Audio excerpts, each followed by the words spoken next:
안녕하세요. 저는 얼마 전 이혼에 성공한 30대 후반의 여성입니다. 저는 고부 갈등이라는 단어는 TV나 인터넷으로 접했지 실제로 그런 일이 심심치 않게 벌어진다는 걸 몰랐어요. 저는 다른 친구들보다 일찍 결혼한 편이었고 그런 고부 갈등에 대한 이야기는 그냥 과장돼서 떠들어대는 이야기인 줄 알았거든요. 주변에 겪은 사람이 없었으니까요. 그리고 요즘 같은 시기에 누가 그런 마인드를 갖고 있냐며 다들 괜찮을 거라 말해줬거든요. 제가 결혼하게 된 남편은 작은 가게를 운영하는 자영업자였어요. 저보다 나이가 4살 많았죠.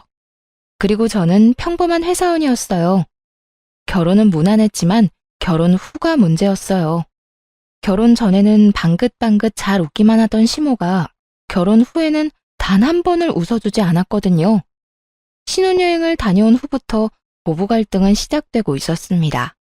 시모는 사람을 괴롭히는데 일가견이 있는 사람이었어요. 그건 저와 비슷한 처지에 놓인 동서도 공감할 정도였죠. 특히 제삿날에는 본인 기준의 완벽을 요하는 사람이었어요. 그런 주제에 손 하나 깜빡 안 하고 턱끝, 입으로만 사람을 부리는 스타일이었죠. 그날도 평소와 다름없이 시모가 마음껏 두 며느리를 괴롭히던 제삿날 중에 하루였어요. 예, 막걸리가 떨어졌구나. 가서 막걸리 좀 사와라. 미리 올 때 사오지 그랬어. 혹 제사 지내기 직전에 이렇게 없어서 발 동동 굴러야겠니? 네가 야무졌으면 고생할 일도 없는데 머리가 모자라면 손발이 고생한다는 말이 괜히 나온 말이 아니야. 제가 일부러 막걸리를 안 사온 것도 아니었어요. 남편이 나중에 사도 된다며 중간에 마트에 들리는 걸 거절한 탓이 더 크죠. 그 말을 하려다 남편을 슬쩍 보니 모르는 척하길래 저도 입국 닫았어요. 그런 말하면 고자질한다며 잔소리 시간이 2배로 늘 테니 그 상황은 피하고 싶었거든요. 저는 시모 말에 아무 대답도 없이 지갑과 폰만 챙겨가지고 밖으로 나갔어요. 그러자 뒤에서 한마디 하더군요. 아유, 뭐 저런 게 다 있어? 심부름을 시켰으면 나갈 때 네 하고 대답이나 하고 가던지. 대답 없이 물건만 쏙 챙겨가지고 기분 나쁘다는 표정 가득 짓는 거 보니 안 되겠다 안 되겠어. 어디 며느리가 돼서 집안 제사에 저런 표정을 짓는 거야? 나 젊었을 때면 회초리를 맞아도 모자랐을 거야. 안 들리는 척하면 속 편할 거라는 생각으로 밖으로 나갔어요. 마트로 가는 내내 막걸리 하나 때문에 이렇게 욕먹을 일인가 생각이 들었죠.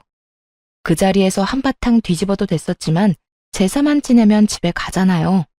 집에 가서 쉬고 싶다 그 생각밖에 없었거든요. 그래서 참았던 거예요.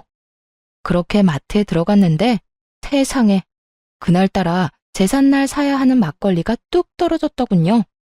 딱 그 브랜드만 썼거든요. 왜 그 브랜드만 쓰는지는 몰랐지만 앞뒤 설명도 없이 그것만 사오라고 했기에 그 브랜드만 샀는데 그게 없으니 어쩔 수 없이 그 옆에 있던 다른 브랜드를 사야 했어요. 혹시 몰라 또 다른 브랜드 한 명을 더 사서 시댁으로 갔죠. 시모는 막걸리 봉지를 휙 가져가 신경질적으로 열어보더니 해된 비명을 내지르더군요. 야, 너 이게 뭐 하는 짓이야? 넌 그렇게 제사를 자주 지냈는데 너희 시아버지 마시는 막걸리 이름도 몰라? 지금 몇 년째 네가 맏며느리로 일하는데 어떻게 다른 막걸리를 가져올 수가 있어? 너 지금 우리 집 무시하니?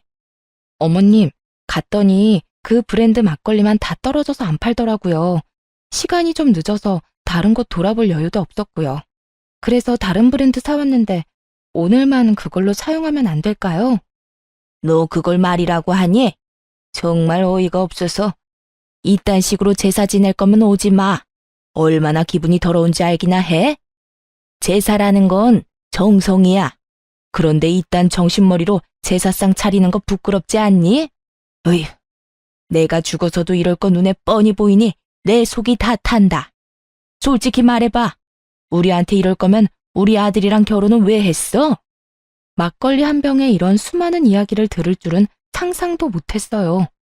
산 사람 취향 맞추는 것도 아니고 죽은 사람 제사 지낼 때 쓰는 술인데요. 이 술이나 저 술이나 똑같지 뭐가 그렇게 시시콜콜 따져야 하는 게 많은지 제가 가만히 있으니 더 폭주해서 난리가 나더군요. 잘난 너의 부모님이 그렇게 하라고 시켰니? 응? 너희는 대충 아무거나 그런 식으로 하라고 배웠어? 세상에, 이래서 가정교육이 중요한 거야. 너희 시아버지 돌아가셨다고 중요하지 않다고 여기는 것 자체가 예의 없고 경우 없는 짓이지. 그리고 둘째 며느리, 너도 마찬가지야. 너도 잘하는 거 하나도 없어. 손끝이 왜 그렇게 야무지지 못하니?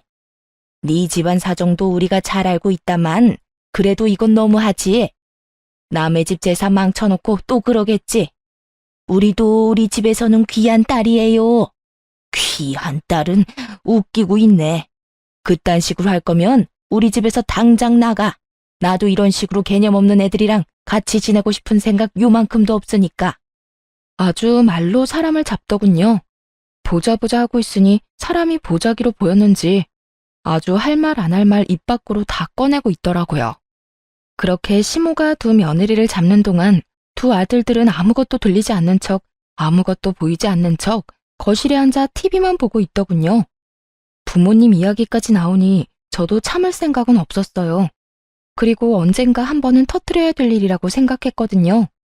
사람이 무엇을 시키려면 그것이 왜 중요한지, 왜 그렇게 해야 하는지 정도는 같이 가르쳐주는 게 상식이고, 막걸리 브랜드가 그렇게 중요했다면 그냥 가자는 남편 머리통을 쥐어 박아서라도 다른 마트까지 가서 가게를 탈탈 털어서 그걸 사왔을 거예요. 지 아들놈도 아무렇지도 않게 생각하는 막걸리를 왜 며느리들이 신경 써야 하는 거죠? 어머님, 그게 그렇게 중요한 거였으면 저한테 미리 말씀해 주시지 그러셨어요. 제가 여기 올 때 남편한테 마트 들러달라고 얘기했는데 당장 집 많다고 안 들리더라고요. 나중에 사오면 된다고 그냥 여기로 와버렸거든요. 그리고 그 막걸리가 그렇게 중요한 거면 왜 그 브랜드만 사야 하는지 얘기라도 해줬어야죠. 시아버님에 대한 얘기 다른 거 다 해준 적 없으시면서 저희한테 그렇게 화를 내시면 어떡하죠? 그냥 저희한테는 화풀이 하신 거잖아요. 그렇게 중요한 거면 가족이 챙겨야죠. 저희 같은 남한테 챙기라고 하는 게 아니라, 아니, 생각할수록 웃기네. 막걸리 하나로 이렇게 뒤집어지는데 자식이라고 아들이 둘이나 있는데 아무도 그 막걸리 신경 안 쓰는데요. 어느 집 불효자식이 그래요? 자기 집 일은 자기가 알아서 해야지. 그렇다고 며느리한테 말해준 것도 없으면서 정성이 어떻니, 결혼하니 마니 그런 얘기를 왜 하시냐고요. 뭐라고? 다시 말해봐. 너 지금 그게 시어머니한테 할 말이야? 그럼 어머님이 하신 말은 며느리한테 할 수 있는 말이라고 생각하세요? 아니, 같은 인간한테 할 수 있는 말이라고 생각하시냐고요. 누가 들어도 무시하고 짜증내고 화내고 분풀이인데 그걸 왜 제가 들어야 돼요? 그걸 왜 동서가 듣고 있어요? 그렇게 중요한 제사면 어머님이 혼자 준비하세요. 며느리들 보듬어가며 가르치고 알려줘도 모자랄 판에 자기 원하는 대로 안 했다고 화만 내고 있으니 누가 어머님 장단에 맞춰주겠어요? 안 그래요? 그럴 거면 아들들 데리고 제사 지내어 속 편하시도록. 저는 많이 참는 편이긴 하지만 그렇다고 해야 할 말을 하지 않는 스타일은 아니었어요. 내성적이지는 않았죠. 다만 말을 뱉고 나면 관계를 되돌릴 수 없다는 걸 확실하게 알고 있었기 때문에 정말 관계를 개선하기 위해서 필요한 경우가 아니면 절대로 남에게 아쉬운 소리를 한 적이 없어요. 그런 제가 거의 막말에 가까운 말을 퍼부으며 시모에게 따박따박 말대꾸하는 제 모습을 보고 그들도 놀랐던 것 같아요. 그제야 슬금슬금 남편이 저한테 와서 그러더군요. 여보, 왜 그래? 왜 그렇게 화가 났어? 빨리 엄마한테 사과드려. 그렇게 큰 소리 낼 일 아니잖아. 그냥 죄송하다고 하고 넘어가면 될 일을. 죄송하다고 하고 넘어가면 될 일이라고? 이게? 그래, 당신은 그렇겠지. 그러면 앞으로 당신이 제사 지내, 난 못 지내겠으니까. 입 있으면 말해봐. 내가 막걸리 사자고 했을 때 당신 뭐라 그랬는데? 그래놓고 어머님한테 내가 한 소리 들을 때 옆에 짜져가지고 한마디도 못했지? 그건 뭐야? 나더러 어머니 감정 쓰레기통 해주란 말이잖아. 내가 왜 그런 짓을 해? 그리고 당신도 그러는 거 아니야. 사람 앞에 두고 아닌 건 아니라고 얘기해줘야 되는 거지. 어머님이 나 혼낸다고 그 모든 게 당연한 것이라고 생각하고 그런 식으로 행동하는 거 나 기분 더럽거든? 당분간 제삿날에 나 찾지 마. 들으셨죠, 어머님? 제삿날에 저는 안 올 테니까 찾지 마세요. 사랑하는 두 아들이랑 잘 해보시던가요? 귀하지도 않고 결혼시킬 마음도 없었던 며느리한테 시키지 마시고요. 기분 나쁘게 왜 그래요? 시켜도 기분 더러우면 안 시키는 게 맞지. 그러니까 부르지 마세요. 네? 저는 그렇게 말하고 택시 타고 집에 와버렸어요. 화가 머리끝까지 났죠. 게다가 부모 걸고 넘어지는 건 상식적으로 이해가 안 가잖아요. 그렇게 시모와 싸운 뒤 다음 제삿날이 다가오더군요. 그래서 몰래 동서에게 연락했어요. 동서, 몸은 좀 어때? 많이 안 좋지? 임신 초기에는 원래 많이 힘들잖아. 아, 형님, 그렇지 않아도 저번에 유산 한 번 하고 난 뒤라 걱정이 많아요. 게다가 요새 피비침도 심해서 누워있으면 괜찮은데 움직이기만 하면 몸이 안 좋으니 걱정이네요. 이번 제사는 어떻게 해야 할지. 형님은 진짜 안 오실 거예요? 나 안 가. 그쪽도 며느리 소중한 건 알아야 하지 않겠어? 몸이 너무 안 좋으면 병원 가서 진료 한번 받아봐. 유산한 적 있으면 유산 방지 주사 같은 것도 있을걸? 그리고 이번 제사는 쉬는 게 좋지 않을까? 나도 없는데 그 마귀할멈 잔소리 다 듣고 있으면 진짜 제정신으로는 못 버틸 거야. 몸이 안 좋은데 굳이 더 아프게 할 필요는 없잖아. 서방님한테 잘 말해봐. 알았지? 동서가 알겠다고 하더군요. 그리고 제사 당일에 병원에 다녀온 동서가 시모에게 전화를 한 모양이었어요. 유산 증후가 보여서 못 가겠다고요. 상황이 이쯤 되니 시모도 동서를 닥달할 수는 없었죠. 저는 미리 남편에게 통보한 상황이었고요. 나 오늘 제사 안 갈 거야. 약속 있어. 우리 부모님들이랑 식사할 건데 당신은 제사 지내러 가. 뭐? 갑자기 이게 무슨 일이야? 설마 저번에 어머니랑 싸운 것 때문에 그런 거야? 아, 제발 애처럼 굴지 말고. 누가 애처럼 군대? 먼저 애처럼 군 게 누군데? 그리고 나 아직도 화 안 풀렸어. 그건 당신한테도 마찬가지고.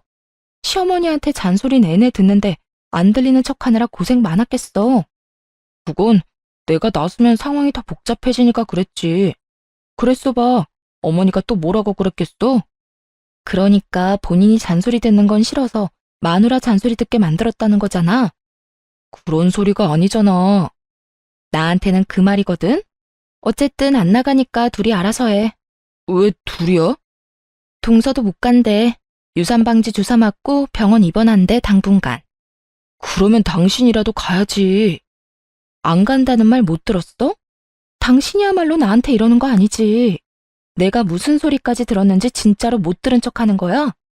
우리 부모님 이야기까지 나왔거든? 아무리 그래도 정도가 있지. 내가 당신한테 우리 집에 못한다고 뭐라 한 적이라도 있어? 주는 대로 받는 법이야. 결국 저는 저희 친정에 식사를 하러 갔고 시댁 제사는 남편과 남편의 동생이 치르게 됐죠. 시모가 열받아서 저한테 전화를 하더군요. 연락 다 거절했어요. 이 좋은 날에 귀 더러워지게 왜 그 사람 전화를 받아요? 그럴 필요 없잖아요. 그렇게 기분 좋게 식사하고 집에 돌아왔는데 남편 놈이 늦게 들어오며 저한테 화를 내는 거예요. 너 너무한 거 아니야? 엄마 연락은 왜 다 무시했어? 그럼 전화 받아서 좋은 말 하실 거였어? 분명히 화낼 텐데 내가 왜 그 소리 또 들어야 하는데? 우리 부모님 계신 곳에서 내가 스피커폰으로 시어머니한테 욕 듣고 있었으면 당신 기분이 어땠겠어? 야, 그 말이 아니잖아. 그냥 좀 달래주고.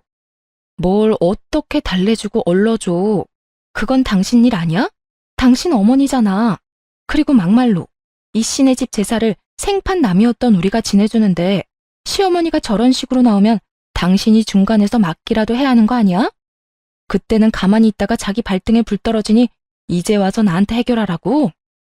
그래도 이렇게 안 올 게 아니라 와서 뭐라도 하면서 나한테 협조를 구했으면. 어머님이 뭐라 했는지 기억도 안 나? 이럴 거면 필요 없다고 했잖아. 며느리고 뭐고. 그럼 내가 갈 필요가 뭐 있어? 장성한 아들이 둘인데. 오늘도 잘했으니까 다음에도 둘이서 잘하면 되겠네. 다음에도 제사 음식 만들 생각하니 뒷골이 땡긴 모양인지 남편이 저한테 그러더군요. 무조건 내가 막아줄게. 그러니까 제삿날은 빼지 마. 응? 내가 무조건 어머니가 그런 말 못하도록 막을게.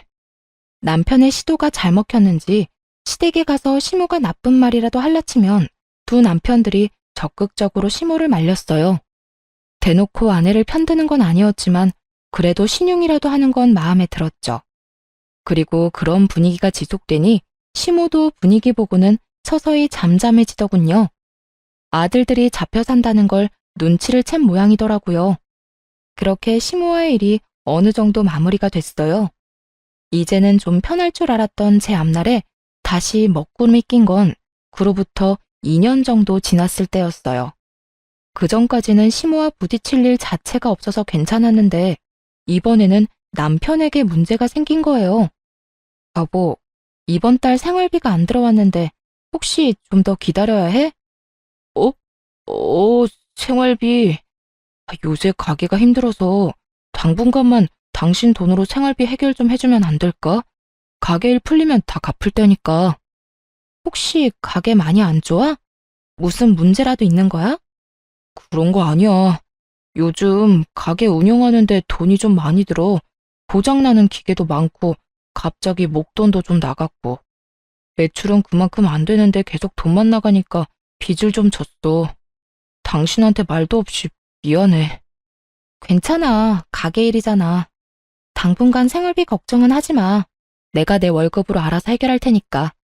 너무 걱정하지 말고 가게나 잘 돌봐. 빨리 정상으로 돌아와야 안정되지. 그렇게 말하고 저는 남편을 위로해줬어요. 걱정이 돼서 그날 저녁부터 식사에 신경을 많이 썼어요. 남편이 좋아하는 반찬부터 시작해서 기력에 좋은 장어와 소고기, 전복 같은 걸로 요리도 꼬박꼬박 해다 먹였어요. 제 월급으로 생활비도 해결했죠. 그런데 그런 제게 청천벽력 같은 상황이 벌어졌어요. 그날은 남편이 저 대신 시댁에 간 날이었어요. 제가 시모와 마주하고 싶지 않다고 했더니 남편이 저 대신 시모가 부르면 가는 날이 많았거든요. 뭐 시모가 저한테서 아들을 뺏고 싶어서 자주 부른다는 것 정도는 예상했지만 이 시기에는 생각보다 자주 불려갔어요. 그런데 남편이 시댁에 가 있는 동안 남편 노트북으로 확인할 것이 있어 들어갔다가 말도 안 되는 메시저 내용을 확인하게 된 거예요. 남편이 누군가에게 문의를 한 내용이었는데 그게 충전과 관련한 내용이더라고요.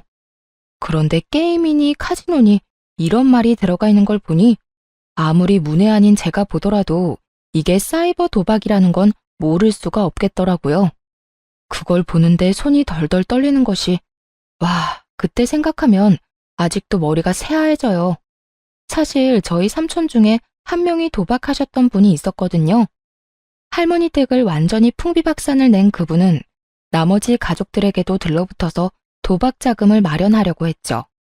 그때 부모님도 그 삼촌 때문에 고생을 많이 해서 도박이라면 치를 떠시거든요. 그런데 사위가 도박을 한다는 이야기를 들으면 어떻게 나올지 상상도 안 되더군요. 저는 남편에게 당장 전화해서 따져 물을 생각이었어요. 그런데 제 폰이 먼저 울리더군요. 상대방은 시모였어요. 네, 어머님. 넌 도대체 어떻게 되내니? 네 남편이 이렇게 아픈데도 아무것도 모를 수가 있어. 갑자기 그게 무슨 말씀이세요? 오늘 첫째랑 식사하러 왔다가 속이 안 좋다고 해서 병원에 들렀더니 간에 문제가 있다고 하잖아.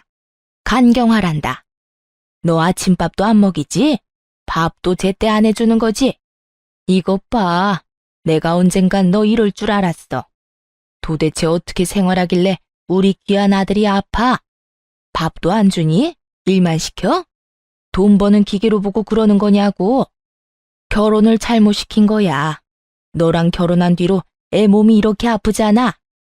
그 말을 듣는데 순식간에 화가 나더군요. 그 귀한 자식이 사이버 도박을 하는 줄도 모르고 아프다는 이유만으로 며느리한테 모든 게 네 탓이라고 말하는 시모를 보니 어이도 없고 짜증도 났어요. 저랑 결혼한 지 이제 4년이에요. 4년 데리고 살았다고 몸이 망가져요? 그러면 애 저녁에 어머님이 건강하게 나아졌으면 될 일이잖아요. 왜 저한테 따지세요? 그리고 어머니 아들한테 물어보세요. 제가 아침 저녁으로 뭘 먹이는지.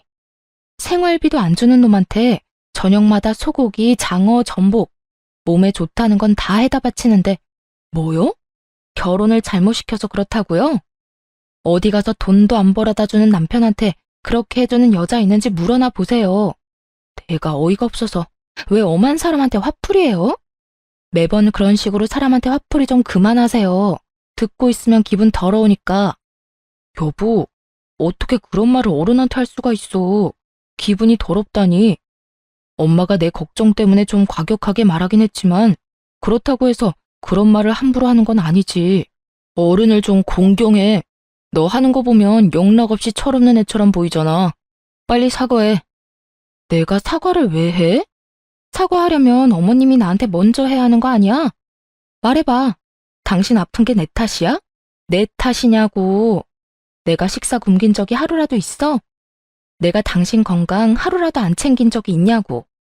내 몸 챙길 때마다 당신 몸도 꼬박꼬박 챙겼어. 돈 없다고 나한테 생활비 다 대라고 했을 때도 군말 없이 다 해주겠다고 했고. 그런데 뭐? 결혼을 잘못 시켰다고? 내가 병을 키웠다는 말인데 그게 맞는 말이냐고. 그래, 네가 내 건강 안 챙긴 적 없고 내 말 다 들어준 것도 맞아. 그치만 내가 말하는 건 다른 거잖아. 네가 우리 엄마한테 그런 식으로 행동하는 건 선 넘은 거라고. 선을 누가 먼저 넘었는데 어머님이 먼저 넘은 거 못 들었어? 아, 저번처럼 아예 못 들은 척 하려고? 그래, 됐어. 나도 당신 같은 사람하고 더는 못 살아. 이혼하자. 이혼하고 깔끔하게 정리해. 나는 어머님한테 사과할 마음 없고 그쪽도 그럴 마음 없으니까 그냥 여기서 각자 인생 사는 게 속 편하겠네. 안 그래? 야, 갑자기 무슨 이혼이야. 너 도대체 무슨 생각이야? 미쳤어? 이딴 일로 무슨 이혼 이야기를 꺼내? 아니, 해. 네가 뭘 잘못한 게 있다고 저 망할 년한테 잡혀 살아? 이 엄마가 너 도와줄 테니까 전연이 하자는 대로 해. 이혼한다 하면 누가 무서워할 줄 알아? 너같이 못된 애한테는 우리 애가 아까워. 너하고 우리 아들 이혼하고 나면 내가 더 좋은 여자하고 결혼시킬 거다. 그러니까 지금 당장 이혼해. 어머니, 안 돼요. 지금 저는 이혼할 만한 상황이 아니라고요. 발등에 불 떨어진 남편이 끙끙대더군요. 시모에게 뭐라고 이야기는 하고 싶었겠죠. 그런데 지가 도박하느라 돈 다 잃고 빈털터리에 마누라한테 생활 책임지게 하고 있다는 말을 할 수 있을 리가 없잖아요. 어떻게든 속이고 싶어 할 텐데 저는 솔직하게 말해서 잘 됐다 싶었어요. 이대로 이혼하면 제일 깔끔하니까요. 도박하는 놈 뒤치다꺼리 하느니 이대로 헤어지는 게 맞는 거잖아요. 아무것도 모르는 시모는 이혼하라고 난리고 남편 놈은 생각 없이 꺼낸 한마디에 생각지도 않았던 이혼 이야기를 들었으니 당황했을 거예요. 결국 남편 놈이 집까지 헐레벌떡 달려왔더군요. 그러더니 다짜고짜 그러는 거예요. 진짜 이혼할 거야? 나는 절대로 이혼 못해. 왜 우리가 이혼을 해? 내가 사과할게. 엄마가 한 말 모두 내가 사과한다니까. 그러니까 이혼 이야기도 꺼내지 마. 아니, 나는 이혼할 건데? 어머님의 괴롭힘, 그리고 아까 전과 같은 언어폭력. 내가 그런 걸 어느 정도 참으면서 살았던 건 오로지 당신에 대한 믿음 하나뿐이었어. 하지만 그 믿음에 당신이 돌려준 게 뭐야? 그래서 나도 엄마랑 너 사이 최대한 중재했잖아. 아니, 그거 말고 너 나 몰래 도박했잖아. 여태 가게가 힘들어서 빚 만들었다는 것도 싹 다 거짓말이잖아. 너 도박한 거 이미 다 알고 있어. 제가 도박 이야기를 꺼내자마자 남편 놈이 아무 말 못하더군요. 언제까지 속일 생각이었어? 나한테 아무 말 안 하고 언제까지 나 우려먹을 생각이었는데 니네 엄마 때문에 힘든데 당신마저 도박을 해? 두 사람이서 쌍으로 나를 말려 죽이려고 작정을 한 거지? 그럼 나도 내 살 길 찾아가야 하지 않겠어? 그래서 이혼하자는 거야. 고맙게 생각해. 내가 당신 엄마 앞에서 도박 이야기 안 한 거. 결국 도박 이야기를 꺼내고 나서야 이혼을 하기로 했어요. 남편이 시댁에 어떻게 말했는지는 몰라도 시모는 전화 와서 아주 속 시원하다며 저를 비웃더라고요. 그래, 잘 생각했다. 네가 한 일 중에 제일 잘했어. 우리 아들하고 이혼하고 잘 살아봐라. 네가 우리 아들만큼 잘난 남자 다시 만날 수 있겠어? 어림도 없지. 내가 그렇게 되지 않도록 말 잘 듣고 싹싹하고 예쁜 여자로 재혼시켜줄 거니까. 네, 알아서 하시고요. 그냥 저는 저한테 피해만 안 주면 돼요. 이혼한 사이니까 완전 남인 거 맞죠? 저한테 나중에 딴소리 하시면 안 돼요. 제 말이 허풍이라고 생각했는지 시모가 그러더군요. 피해? 네가 우리 아들한테 준 피해는 생각도 안 하지? 오냐, 내가 죽었다 깨도 너한테 연락할 일은 없을 거다. 우리 아들도 마찬가지고. 그렇게 전 남편과 이혼하게 됐네요. 도박 자금 마련해달라고 하기 전에 이혼하게 돼서 얼마나 다행인지 몰라요. 그런데 몇 달 지나지 않아 예전 동서가 잠깐 보고 싶다고 하더군요. 시모의 구박을 둘이서 함께 받은 사이였다 보니 생각보다 정이 많이 들어서 이혼 후에도 이래저래 연락을 지속하던 중이었어요. 동서는 반쪽이 된 얼굴로 저를 보자마자 하소연했어요. 형님, 저 더 이상은 못하겠어요. 어머님이 형님 나가고는 2배로 괴롭혀요, 2배로. 말만 하면 너는 첫째처럼 하지 마라. 너 지금 굉장히 첫째 며느리 같은 거 아냐? 아니, 내보냈으면 그냥 깔끔하게 잊고 살면 될걸. 왜 자꾸 매번 그걸 다시 상기시키려는 건지 이해가 안 돼요. 아, 진짜? 그 할망구도 여전하네. 이제 막 애 낳고 산후조리하는 애를 괴롭혔다고? 임신 중에도 그딴 말하고? 그것뿐이면 제가 말을 안 해요. 우리 친정엄마 어린 시절에 다쳐서 발 저는 거 알고 계시죠? 무슨 일만 생기면 그걸 그렇게 들먹여요. 이번에도 제가 애 낳고 몸 상태가 안 좋아서 좀 쉬엄쉬엄 하려고 하는데 딱 뒤에서 그러더라고요. 너도 네 애미처럼 절름발이냐고. 뭘 그렇게 느적느적거리냐고요. 저는 너무 놀라서 동서에게 되물었어요. 그런 말을 했다고? 할망구 드디어 미쳤네. 아니, 어떻게 말을 해도 그렇게 사람 신경 건드리는 말만 골라서 해? 부모 건드리는 건 예의가 아니지. 그렇다고 자기가 자식들을 그렇게 잘 키운 것도 아니고. 봐봐, 전 남편이나 도련님도 힘든 일을 도와주기를 해. 이런 일이 있을 때 막아주기를 해. 아이고, 동서만 불쌍하게 됐네. 그래서 그런데 제가 이혼 상담이라는 걸 좀 받아보고 싶거든요. 실제로 할 거라는 말은 아니고 상담해보고 저한테 유리하면 이혼을 하는 게 맞지 않을까 해서요. 이런 식으로 애 데리고 못 살아요. 나중에 애가 커서 어머님이 하시는 거 보고 배우기라도 하면 진짜 세상이 무너질 것 같거든요. 그냥 저를 찾아온 게 아니더군요. 아무래도 제가 이혼하고 난 뒤로 워낙 시모가 많이 괴롭힌 것도 있지만 시동생이 동서를 도와주지 않아서 그런 것 같았어요. 그래서 제가 동서에게 명함을 하나 건넸죠. 나 이혼할 때 봐준 변호사 사무소야. 이혼 전문이라 최대한 동서한테 도움되도록 도와줄 거고. 근데 이렇게 시모 괴롭힘으로 이혼하는 거면 그 증거도 갖고 있어야 하거든? 동서가 좀 힘들고 귀찮겠지만 녹음이라던가 녹화, 폰 문자 내역 같은 것도 다 증거로 수집해놔야 할 거야. 고마워요, 형님. 정말 그 집구석 인간들한테 본때를 보여주려고요. 불쌍한 우리 친정엄마를 걸고 넘어졌을 때 이미 선 넘었거든요. 그렇게 동서도 이혼을 준비하더니 곧 시댁에 통보가 갔더군요. 둘째 며느리의 이혼 이야기까지 나오자 그제야 발등에 불이 떨어진 걸 실감했는지 시모가 저 이혼할 때와는 다른 행동을 하기 시작했어요. 동서에게 가서 붙잡았다고 하더군요.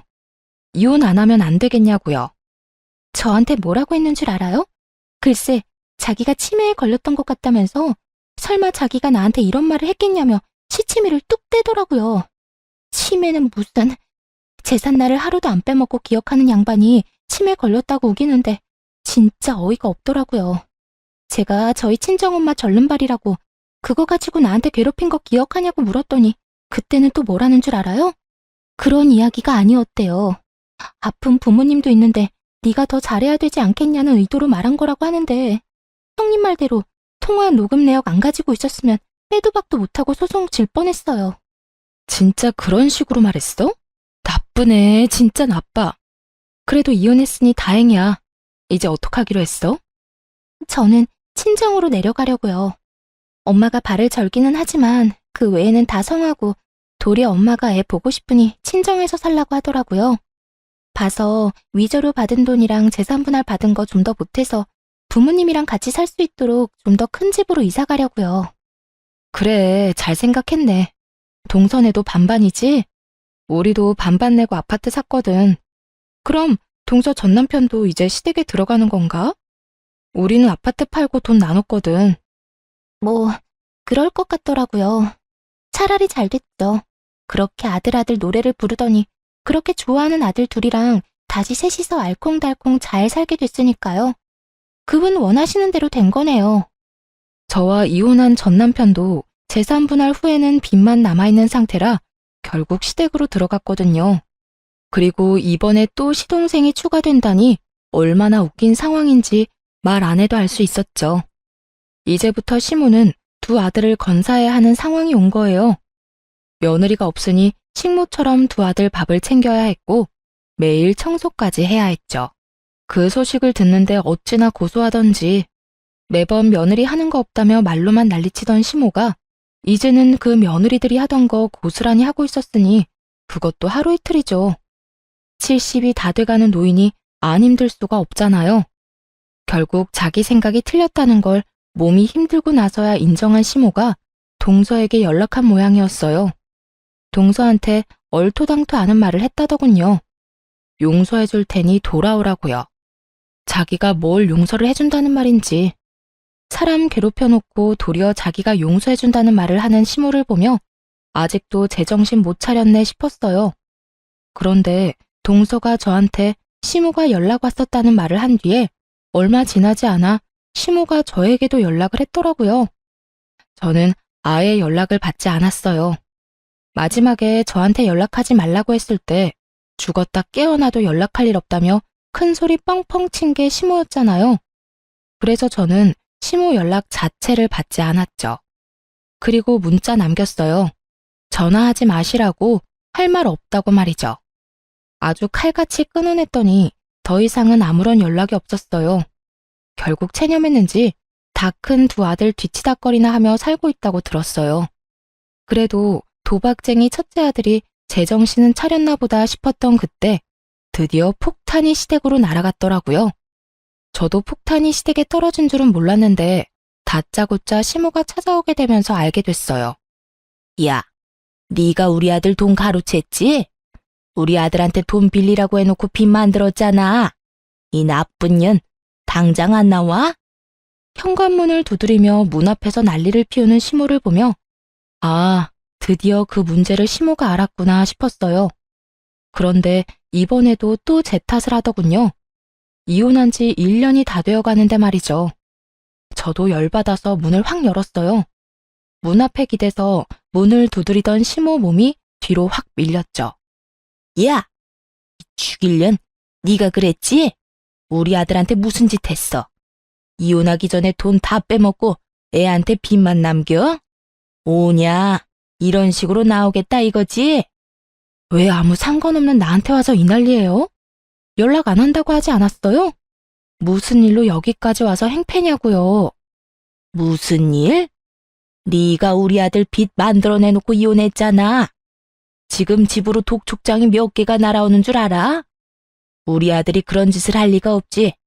이게 다 네가 살림을 제대로 못해서 이런 거 아니냐.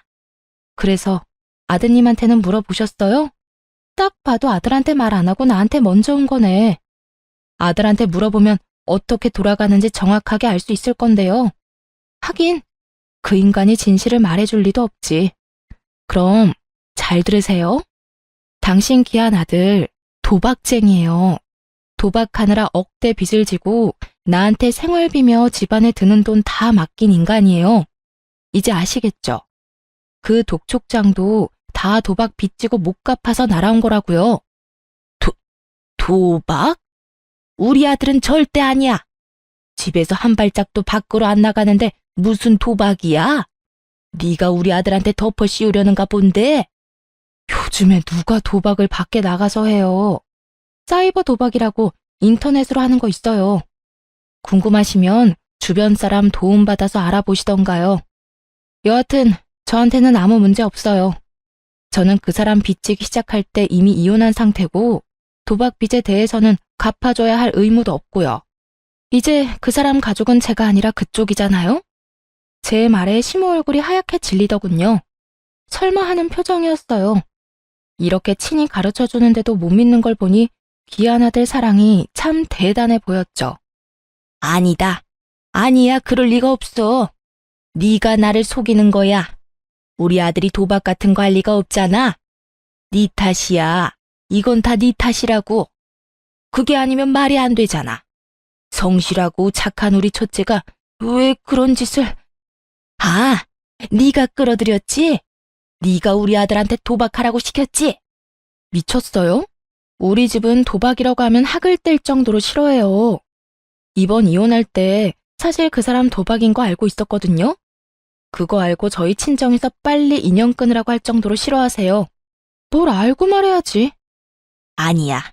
그럴 리 없어. 우리 아들이 그럴 리가 없어. 니년이 그랬잖아. 시모는 그저 저만 탓하는 기계처럼 그렇게 제 욕만 하더군요.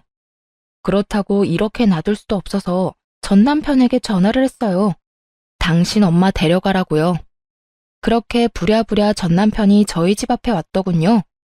저를 탓하기만 하던 시모가 자기 아들을 보고는 급히 묻더군요. 너 도박하냐? 진짜로? 이 엄마한테 숨기고 도박한 거야? 어이 참, 그런 건 왜 물어보세요. 남의 집 앞에서 이러지 말고 빨리 집에나 가요. 어서 일어나요, 어서. 애미가 묻잖아. 너 도박하냐고? 진짜야? 시모가 추궁하자 더 이상 아무 말도 못하고 시모를 끌어내려고 애만 쓰는 자기 아들을 보더니 시모 얼굴이 벌겋게 달아오르더군요. 이 정신 나간 놈이 도박을 해? 내가 널 그렇게 키웠어? 그게 얼마나 무서운 병인지 알고나 하는 거야? 너 그거 손모가지를 끊어도 못 끊는 게 도박이야. 그걸로 지금 빚을 억이 넘도록 지고 망할 것 같으니라고 네가 그러고도 엄마 집에 기어들어와? 양심이라는 게 있는 놈이야? 시모가 눈 돌아가니 정말 무섭더군요. 아들을 향해 삿대질을 하며 욕을 하는데 보고 있던 저까지 놀랄 정도였다니까요. 그렇게 감싸고 돌며 우리 아들 하더니 아들이 도박을 한다는 사실을 알자마자 그런 모습은 온데간데 없고 아주 원수 보듯이 하더군요. 너 같은 놈 자식으로 키운 적 없다. 나가. 당장 내 집에서 나가. 너 이혼하고 우리 집에 들어온 것도 그 도박빚 때문이지? 우리 집에 있으면서 패기치지 말고 오늘 당장 짐 싸서 나가라. 난 너랑 한 집에 있기 싫어. 그러니 좋은 말 할 때 나가. 와, 어머니, 어떻게 그러실 수 있어요? 제가 와이프랑 이혼하게 된 것도 따지고 보면 어머니가 그렇게 만드는 바람에 이혼하게 된 거잖아요.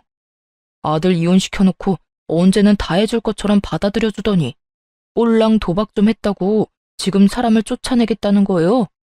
난 못 나가요. 못 나가니까 엄마가 알아서 해요. 그러니까 왜 와이프 속을 긁어서 이혼을 하게 만들어요? 나 이혼할 생각 없었다니까. 이혼 안 하고 와이프가 내 빚 갚아줬으면 모든 게 다 그대로 해결될 일인데 엄마 때문에 다 망친 거잖아요. 나 그럴 생각으로 이혼 안 하려고 했는데 엄마가 계속 와이프 속 긁었고 엄마 아니었으면 지금쯤 와이프가 내 빚 다 갚아주고도 남았을 거라고. 얼빠진 소리 하고 있네. 야, 내가 왜 네 빚을 갚아줘? 가게에서 사업하다가 생긴 빚이면 몰라. 근데 도박하다가 빚인 거잖아. 그걸 내가 왜 갚아주냐고. 나는 그런 거 갚아줄 생각 눈꼽만큼도 없으니까 두 분이서 알아서 하시고요. 일단 저희 집에서 나가세요. 왜 남의 집 문 앞에서 난린데? 나는 이미 상관없는 사람이니까 그런 이야기는 우리 집 앞에서 말고 다른 데서 하세요. 월! 월! 두 사람을 내쫓는 제 모습에 얼빠진 표정을 짓던 두 모자는 지금 상황이 모욕적이고 짜증나는지 서로 아주 피 터지게 싸우더라고요. 남편을 향한 시모의 반발은 생각보다 엄청났고 남편 또한 그런 시모에 대한 배신감이 생각보다 깊었나 봐요. 둘이서 욕을 주고받는데 듣고 있는 것도 힘들 정도였어요. 이 미친놈 좀 보게. 네가 사람이야? 네가 사람 새끼냐고. 자식이 돼가지고 부모 부양할 생각은 안 하고 부모 가진 거 뜯어먹을 생각이나 해? 어림도 없지. 내 노후자금 너한테 뜯기느니 내가 너를 버리고 만다. 그리고 이혼하란다고 하는 건 무슨 바보짓이야? 네가 싫었으면 끝까지 버텼으면 될 거 아니야. 너도 좋다고 이혼해놓고 이제와 내 탓을 해? 에라이 천하의 몹쓸 것. 몰라요. 모르겠으니까 엄마가 내 빚 다 갚아줘요. 어차피 내 주소도 엄마네 집 앞으로 돼 있어서 엄마 집도 차 앞 들어갈 거예요. 그러니까 집 잃기 싫으면 그냥 얌전히 내 돈이나 갚아달라고요. 적반하장이라는 말이 참 잘 어울리더군요. 게다가 이혼하고 나니 뻔뻔함도 늘었고요. 이혼하고 나서 저런 모습을 알게 돼서 정말 안도의 한숨을 내쉬었어요. 그리고 그 뻔뻔함의 수치만큼 시모의 혈압도 덩달아 올라갔죠. 이놈이 이러고도 지금 돈 갚아달라는 말이 나와? 야, 네가 망친 놈 다시 데려가. 나는 이딴 놈 자식이라고 인정 못한다. 다 알면서도 이혼한 네가 제일 나빠. 얼른 이놈 다시 데리고 가. 결국 시모는 이번에도 또 제 탓을 하더군요. 제가 도박하라고 들이민 것도 아니고 제가 도박을 하면서 물들인 것도 아닌데 말이죠.